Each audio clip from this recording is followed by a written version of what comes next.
अक्सर मान्छे भन्छन् डिजिटल दुनियाँको सम्बन्धमा भावना हुँदैन। तर कहिलेकाहीँ त्यही चिसो मोबाइलको स्क्रिनबाट एउटा यस्तो न्यानो कथा सुरु हुन्छ जसले पुरै जिन्दगी बदलिदिन्छ।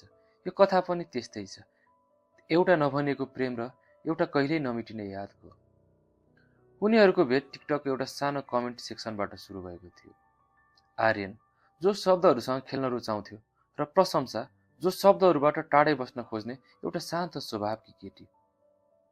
आर्यनले पहिलो पटक प्रशंसाको भिडियो देख्दा नै उसको सादगीमा हराएको थियो। आर्यनले धेरै पटक मेसेज गर्यो, तर प्रशंसाको उत्तर सधैँ छोटो हुन्थ्यो। हजुर, ठिक छ, ओहो। उनी खासै चासो देखाउँदैनथिन्। एक रात आर्यनले एउटा उपाय सोच्यो। उसले लेख्यो, प्रशंसा, मसँग एउटा कथा छ जुन म कसैलाई सुनाउन चाहन्छु, के तिमी सुन्छौ? कौतूहलताले प्रशंसाले रिप्लाई गरिन्, भन्नुस् न। त्यसपछि सुरु भयो मेसेजको लामो सिलसिला।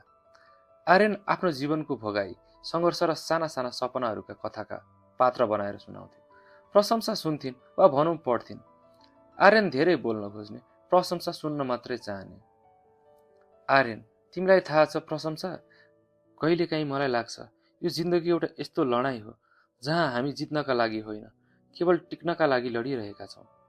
म भित्रबाट यति थाकेको छु कि। प्रशंसा, सबै कुरा ठिक हुन्छ आर्यन, धेरै नसोच्नुहोस्।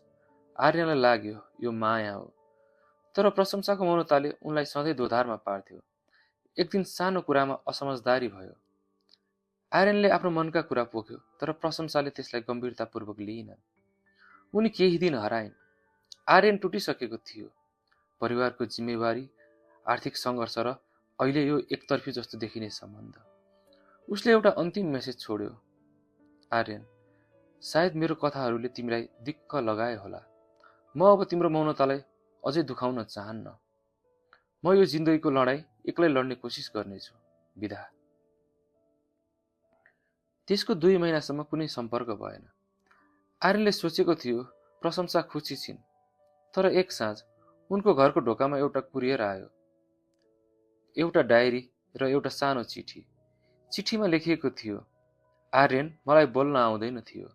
मलाई डर लाग्थ्यो कि यदि मैले धेरै बोलेँ भने तिमी मेरो कमजोरी थाहा पाउनेछौ।